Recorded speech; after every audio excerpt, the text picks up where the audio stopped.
Republicans will get another shot at Fauci this week, the man whose carelessness and brazenness gave us a pandemic, agreeing to testify before the House subcommittee on the coronavirus pandemic behind closed doors. 2 7-hour sessions, January 8 and 9. I'm sorry, it'll be next month. I thought it was December 8th and 9th. It's January 8th and 9th. His first time testifying since leaving as head of the NIH.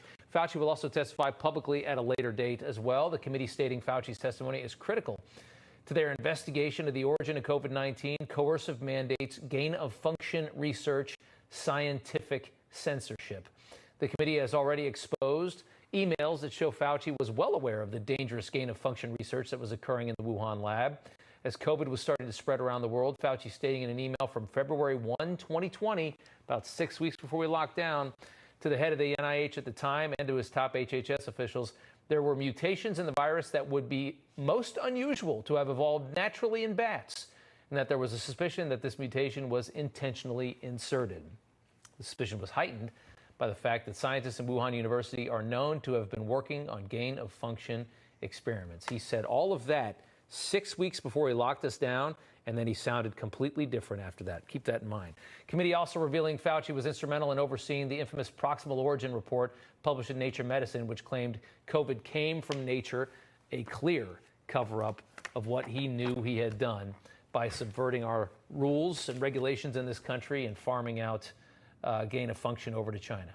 Chair of the Coronavirus Subcommittee, Congressman Brad Wenstrup, joins us now. And, sir, it's very good to have you on tonight. One of the most disillusioning things I have ever seen living in this country has been watching the whole story of Tony Fauci for the last 3 years, finding out that this was the one guy, that illustrated this thing, that he subverted our regulations. He sent this to China.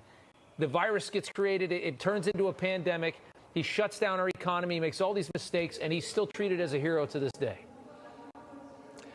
Well, he's certainly treated as a hero by some. Since our subcommittee was created, I've considered this an after-action review, lessons learned, and a lot of things to look into. Why were decisions made? Were they good decisions, bad decisions, and why were they made? And that's some of the biggest questions that we're going to have for Dr. Fauci, obviously, coming up. You really gave a good summary of things. It's interesting. There's a few ways that you can see a virus become more infectious. One, it can just naturally occur through animals, become more and more infectious, and then eventually infect humans.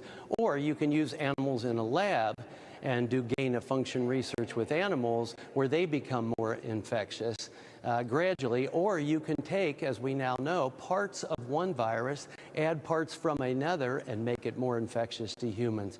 In 2011, Dr. Fauci and Dr. Collins wrote an article, an op-ed about this type of research with animals, and their theory was if they can create a virus that's infectious to humans and create a vaccine or a treatment for it, then won't that be great? In 2012, Dr. Fauci was asked about the risk of that and the possibility of a pandemic if these viruses get out of the lab. And he said, I think the benefits outweigh the risk.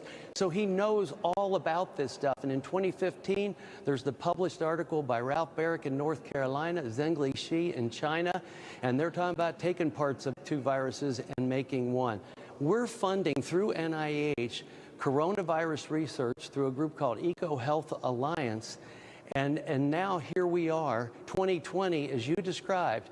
You have one scientist emailed Dr. Fauci, said this looks engineered. He puts together this group to create this story, proximal origins. And in their internal conversations, they're saying this looks engineered. Fauci says we know this is going on over there. And one of the key components of what we found in internal documents is Dr. Christian Andersen saying, my focus is to disprove the lab leak theory. Disprove it, they didn't even talk about it.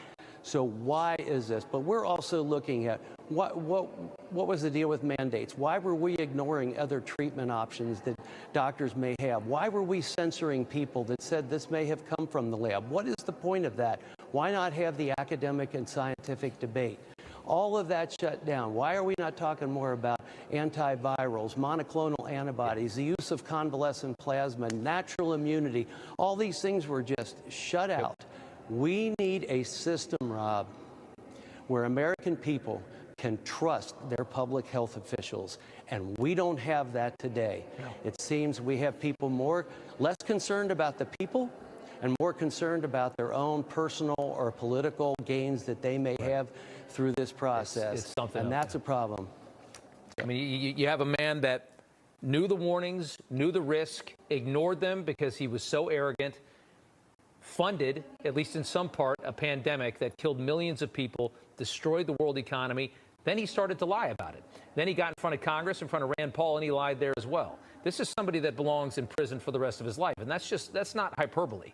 Look at what this man really did. And the fact that he can still go on any television network for the most part, except this one and maybe one or two others, and be treated, as royalty, enrages me to no end. I hope you torment the hell out of this guy. And Congressman, thank you so much for coming on tonight. We appreciate it.